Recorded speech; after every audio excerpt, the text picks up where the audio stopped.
Tahitienne. La matinée. C'est belle chanson tahitienne. Et la matinée, évidemment, avec des invités. En parlant d'invités, c'est l'heure de notre invité café. Il est 7h30.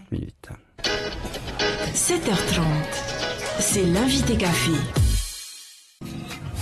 Bonjour à toutes et à tous. Aujourd'hui, nous allons parler du don d'organes avec Karine Domelier. Bonjour. Bonjour. Vous êtes infirmière de coordination pour notamment le don d'organes. La campagne de sensibilisation au don d'organes a débuté hier, c'est toute cette semaine. Alors plusieurs choses sont prévues, notamment au centre hospitalier du Taoné, les 21 et 22 juin, c'est-à-dire jeudi et vendredi. Tout à fait. Alors, qu'est-ce qu'on aura? On aura droit à quoi pour ce que l'on appelle la journée nationale de réflexion sur le don d'organes et la greffe et de reconnaissance aux donneurs. C'est bien ça? Oui, c'est tout à fait ça. Un peu compliqué. C'est un petit peu long comme ouais. terme, mais effectivement, ça parle de don d'organes, ça parle de greffe et de reconnaissance aux donneurs, parce qu'il faut surtout pas oublier les donneurs. Donc, le 22 juin à l'hôpital, le public est invité d'ailleurs à venir participer à cette journée. On va commencer par une prière, justement en reconnaissance aux donneurs, à 9h dans le hall. Ensuite, il y aura la présence du ministre de la Santé pour nous faire un petit discours en soutien justement à cette activité qui est importante sur le territoire. Nous aurons à 10h à peu près la remise des prix pour le challenge Be a Hero qui a lieu jeudi. Soyez un héros, donc. Exactement. En quoi consiste ce challenge? Alors, c'est un challenge d'aviron indoor. C'est-à-dire de rameur en salle qu'on va faire dans le hall de l'hôpital, qui est pour cette édition réservé au personnel de l'hôpital, mais la prochaine fois, on sortira de l'hôpital et tout le monde pourra participer. Donc, vous le disiez, c'est vendredi ça pour cette journée, mais la veille, le 21, il y aura d'autres activités prévues, notamment pour le personnel hospitalier. Voilà, le 21, c'est réservé au personnel de l'hôpital. Voilà. Il y aura effectivement ce challenge d'aviron indoor sur des courses de 3 minutes pour faire la plus longue distance, avec des récompenses à la clé pour motiver les troupes et les équipes.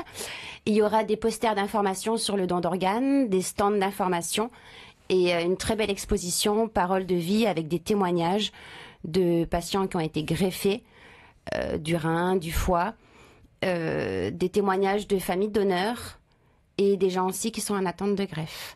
Toute cette exposition et les posters d'information ainsi que les stands seront ouverts au public pour le 22 juin, pour vendredi.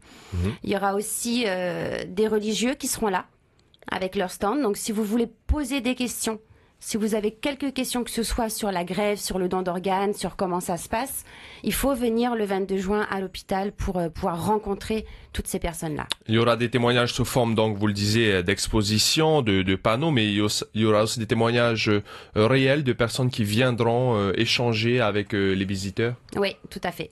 Il y aura des témoignages oraux aussi de donneurs, de greffés, et vous pourrez vraiment les rencontrer et discuter avec eux. Donc cette semaine, c'est la campagne de sensibilisation donc au don d'organes. C'est une semaine importante pour vous, comme toutes les autres d'ailleurs tout au long de l'année, parce que pour faire un don, il faut surtout le dire, c'est essentiel et même c'est primordial parce que vous appelez justement au positionnement. Oui, le plus important, c'est ça, c'est de se positionner vraiment, de savoir ce qu'on veut, quelle est notre volonté par rapport au don d'organes, est-ce qu'on veut être donneur, est-ce qu'on ne veut pas, et surtout de le dire à ses proches, à ses amis, à sa famille, pour que ce qui se passe actuellement, c'est qu'on a beaucoup de difficultés à avoir des dons parce que les gens ne sont pas positionnés. Quand on a les familles face de nous, qu'on doit leur poser la question quand ils viennent de perdre un proche, de leur demander, quelle était sa volonté par rapport au don d'organes, est-ce qu'il vous en avait parlé? La plupart du temps, les gens disent non. Et quand la réponse est non, du coup, on ne peut pas du tout prélever d'organes quand on ne sait pas la position du défunt, par exemple. Alors, ce que dit la loi, c'est la loi du consentement présumé, c'est-à-dire que les gens qui n'ont pas dit non de leur vivant, qui ne sont pas opposés au don d'organes, qui ne sont pas inscrits sur le registre des refus, sont donneurs potentiels. Donc, vous nous dites que pour ne pas donner d'organes, il faut signer un papier. En gros, il faut s'inscrire. Effectivement. Ou le dire à ses proches. Et pour donner un organe, ça suffit. La parole suffit. On n'a pas besoin de signer quelque chose. Exactement, parce que la loi est faite dans le sens de la solidarité, dans le sens où on est tous receveurs potentiels. Donc, on est aussi tous des donneurs potentiels. Et donc, dans ce sens-là, pour faciliter les démarches pour les donneurs, il n'y a pas de registre du oui. Au contraire, il suffit juste de le dire Le dire à ses proches. Le dire à son médecin. Le dire à son médecin, oui, c'est bien, mais je dirais que c'est pas la personne la plus importante. C'est vraiment l'entourage. C'est vraiment l'entourage, parce que ce qui va se passer, c'est que quand la personne sera en réanimation ou qu'elle sera décédée, c'est à l'entourage que les médecins vont poser la question. Et souvent, le médecin traitant, c'est pas lui qui est là, c'est la famille, les amis proches.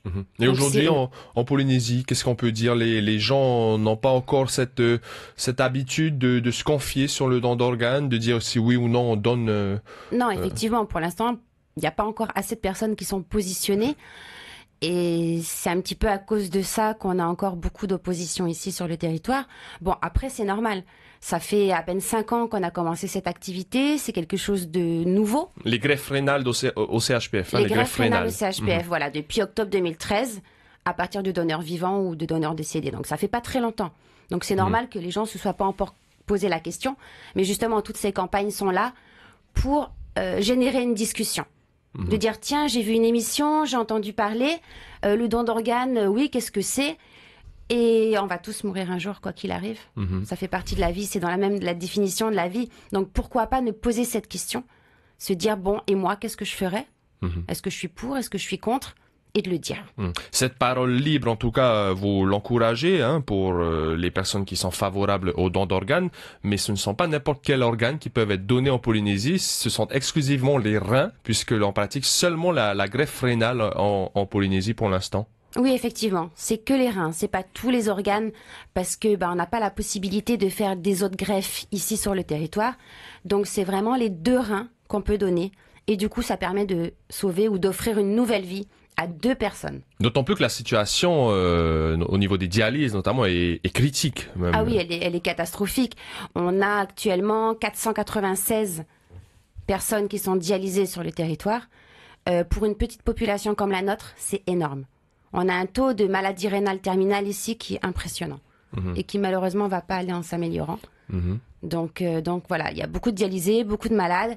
Et donc, beaucoup de besoins en termes de greffe. Vous le disiez, quasiment 500 personnes dialysées. Et combien il y a eu de greffes rénales depuis le début de l'année? À peine? 6. 6. C'est Après, tous les patients... Oui, non, il y en a pas suffisamment. En général, les autres années, on a une moyenne de 18 à 20 greffes par an. Bon, cette année, on a commencé plus doucement. J'espère que ça va s'améliorer d'ici la fin de l'année et qu'on pourra offrir plus de greffons. Aux gens qui attendent. Et il y en a effectivement 150 qui sont inscrits sur la liste d'attente. Et on ne peut pas donner un autre organe en Polynésie, le cœur, les poumons, le foie. Et non, on ne peut pas malheureusement parce que déjà on ne fait pas les greffes ici. Et ce qui veut dire que si on voulait pouvoir faire profiter à quelqu'un d'autre de ces dons, de ces organes-là, il faudrait qu'ils partent en métropole ou en Nouvelle-Zélande. Ou malheureusement on est trop loin de tout.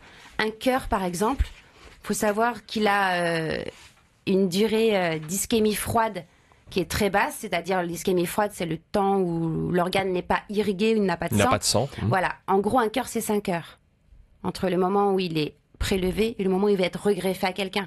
Donc on est vraiment trop loin. Et on peut faire le détail pour tous les organes, ce sera impossible en fait. Exactement. Donc on ne peut pas exporter entre guillemets un don d'organes de Polynésie en métropole ou ailleurs. Non, les organes restent ici. D'accord. Dernière question concernant les greffes du rein. Est-ce que il y aurait quelque chose qui devrait être mieux fait, mis à part bien sûr le développement, la croissance du nombre de dons d'organes, mais est-ce que c'est la seule cause qui ralentit en fait les greffes? C'est vraiment le don qui manque? Ah oui. Oui, parce que bon, déjà faut savoir que les gens qui peuvent donner, qui ont cette possibilité de faire ça, c'est des gens qui sont ce qu'on appelle en mort cérébrale. Donc c'est pas tout le monde, c'est 10% des décès à l'hôpital, donc c'est pas énorme. Mais bon, malgré tout, il y en aurait entre guillemets suffisamment pour pouvoir faire plus de greffes. Donc ce qui manque vraiment maintenant, c'est que les gens se positionnent. Il y aura toujours des gens qui seront contre le don d'organes, mais ça c'est pas un souci. Chacun a le droit d'avoir ses convictions. Ça c'est pas un problème, mais vraiment qu'ils le disent. Qui le disent, parce que ce qui est difficile pour nous, pour moi en tant que coordinatrice de prélèvement d'organes, c'est de rencontrer les familles et de voir leur désarroi quand ils connaissent pas la réponse. Alors qu'au contraire, on a eu des familles où les gens en avaient parlé librement avant qu'il ne soit trop tard et avant cette dernière minute. Et là, c'était plus facile. Ah, mais c'est beaucoup plus facile. Et les gens n'ont pas de souffrance par rapport à ça parce qu'ils en ont parlé. Au contraire, même, ils ont l'impression d'accomplir quelque chose de bien. Ils ont l'impression, enfin, ils respectent une volonté de la personne qui n'est plus là. Et ça, c'est important pour eux. Et ça Et je sauve pense que peut-être ça la vie de apporte- quelqu'un. Ça sauve déjà 2 vies. Et en plus, ça apporte du réconfort aux personnes qui sont en deuil. Merci Je pense beaucoup. que, voilà. Merci Juste beaucoup. une dernière phrase. Oui, Karine Domélier, vas-y. C'est Allez-y. que le don, c'est